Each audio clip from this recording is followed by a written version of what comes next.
Right, hello. My hair needs cutting. It needs washing as well. My fringe needs cutting. It's driving me mad. So I thought I would film it and see if I can give you some help if you need to trim your fringe in these desperate times. So I always cut my fringe dry because you can get a false impression when it's wet of where it's going to fall.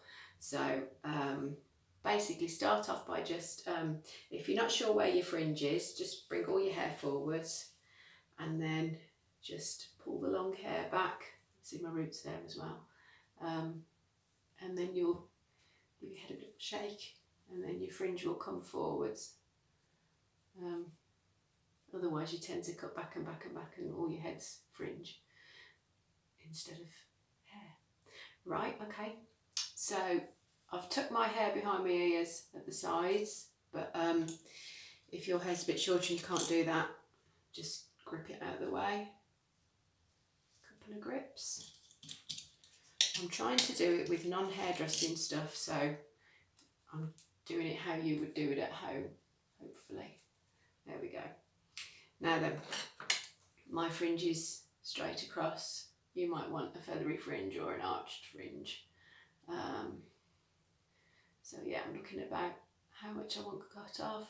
Not a massive amount. I don't want a short fringe, but it's too much to take in one cut. So what I will do is slide the comb across that way and perhaps a bit less. This is what we call sectioning it. Just take a bit down and then I'm going to pin that bit away with a hair clip, or you can use a grip or whatever. Now this is going to be a bit weird because I'm looking at my phone to do it, so I could end up looking quite tragic. And in solidarity with my clients that don't have hairdressing scissors, I've got my craft scissors to do it with. So we'll see how we go. So what I'm going to do is just comb it into position and then slide your two fingers, the hair between your two fingers, it just locks it so it's nice and secure and nice and straight. And then what I'm going to do is slide down, and the amount I want to cut off is there. I'm only going to take a little bit off because then I can always look and see if I want to take off a bit more. If you take off too much to start with, you can't stick it back on. So I'm going to do a straight cut. I think that's going to be a lot easier than doing a arty-farty pointy cut. A lot of hairdressers do that. You get a nice soft line and it's much more natural. But if you're not a hairdresser, you stand a good chance of making mistakes and chopping your fingers, in my opinion. You might be brilliant if you want to have a go. If you want to have a go at doing the point cutting thing, all you do is hold it like that and then just, these scissors aren't going to cut, chop into it that way. These scissors are terrible. Like so. So you can try that, but I'm going to do it straight across. I might have to actually revert to my hairdressing scissors because these aren't cutting. So I'm going to take it down to where I want, and then I'm just going to cut along my finger, like so. There we go. I'm cutting in a fashion. Yeah. And then I'm just going to bounce my hair up to see where that falls. And that might be enough off. It doesn't want a lot off. And what I would suggest is rather than go gung-ho and just chop it all and hope for the best, if it's too long, come back and do it again another day. Do it tomorrow, do it the next day, whatever. No rush, we're not going anywhere. So then draw down the next piece, and if you can see where you cut the last bit, if you can see that, and then draw your fingers along to match that bit. If you can just see the bit that's sticking out matches the bit you've just cut. Always start from the middle as well, I should have said. Because otherwise you can end up doing that and that. And if you start in the middle and work outwards, you stand a much better chance of getting a line that you want. So again, drawing it down down to, there's the bit I cut before, and that's the bit I'm cutting now. It's a bit difficult to see doing it in the phone, but I'm doing my best for you, if it helps at all.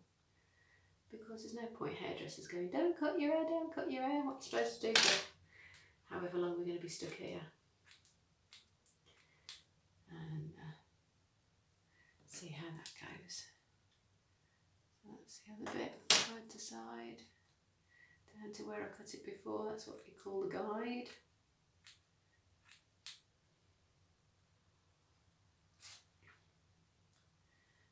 Yeah, I think I'm going to go just a smidge shorter. Just take a bit more off.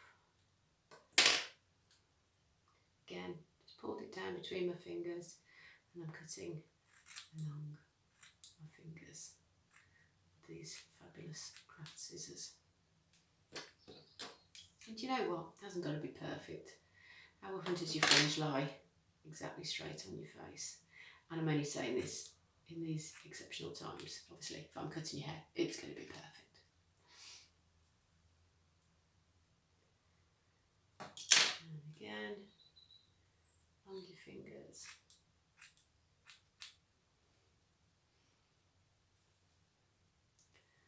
Pull the sides down to measure, make sure they're level.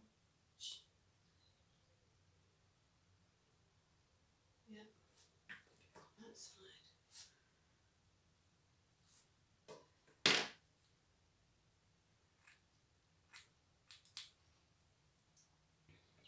Obviously I would do this with a mirror and not my phone. So next bit, take a bit more off.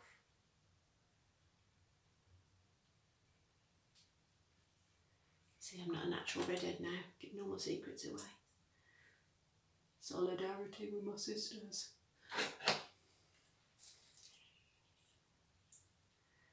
And then hopefully you might be able to see.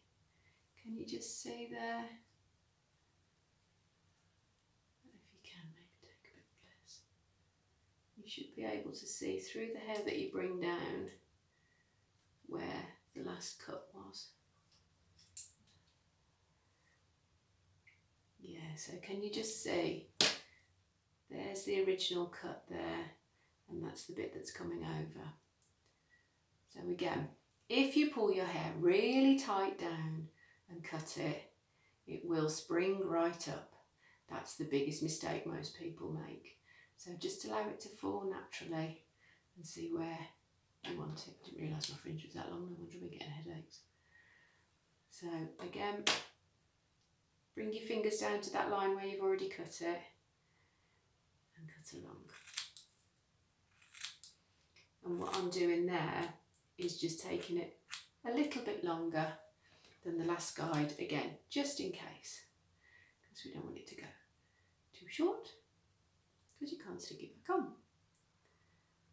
And again, down to that line there, trimming it along.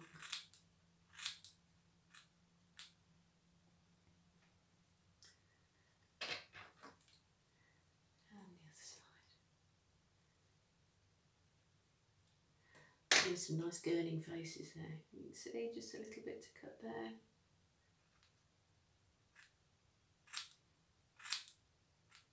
What you can do is just sort of sit your scissors along your finger there.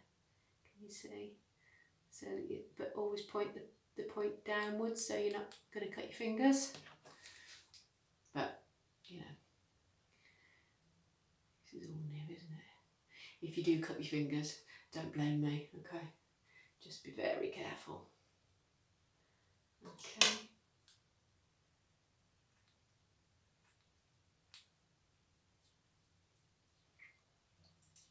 Take another section down.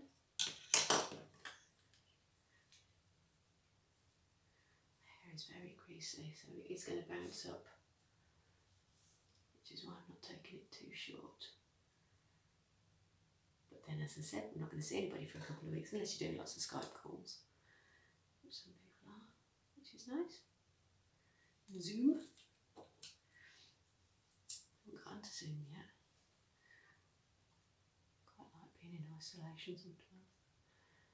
Okay, so you can see there the line where I've cut it and what I need to cut off.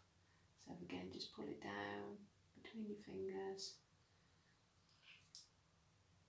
I can just see that line now as I'm holding it.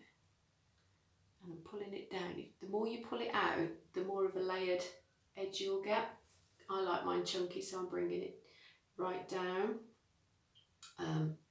But if you want a feathery look, then you can bring it that way, and then as you cut it, it'll come down feathery. I'll explain that a bit more. So there's your guideline where you've cut it.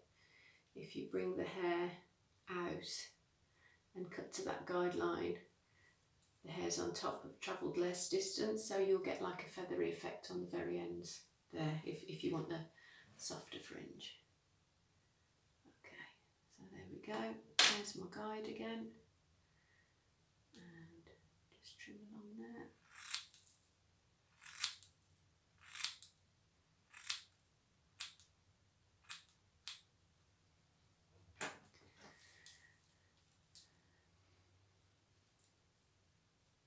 I mean, I'm not turning you into hairdressers overnight, but this should get you out of trouble. It's not rocket science, is it? I'm not pretending there's any great mystery to cutting a fringe, but if it helps, if anybody's stuck, then I'm all for that.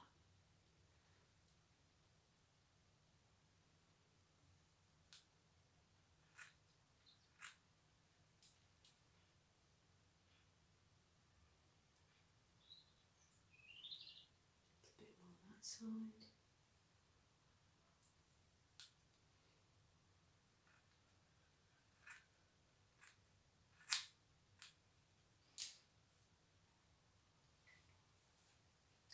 Not too bad. And then, so I'm guessing will be the last bit. Any long bits, just pull them back. And see, there's just a bit there, and you can probably see the guideline really well there. If you can't see your guideline, take less hair. You know, put some back, because you really need to see that, otherwise you're literally just guessing, and that's when you get into real trouble. Okay, so comb it as straight as you can. See my guideline there.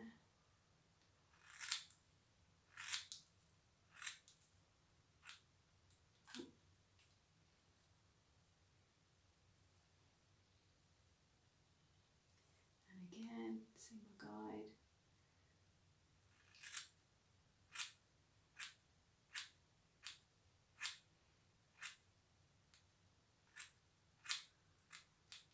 Not going to get the best cut with paper scissors, but like I say, this is just to get you out of trouble. I'm not teaching you to be hairdressers, I'm just letting you see again. There we are, a few stragglers there.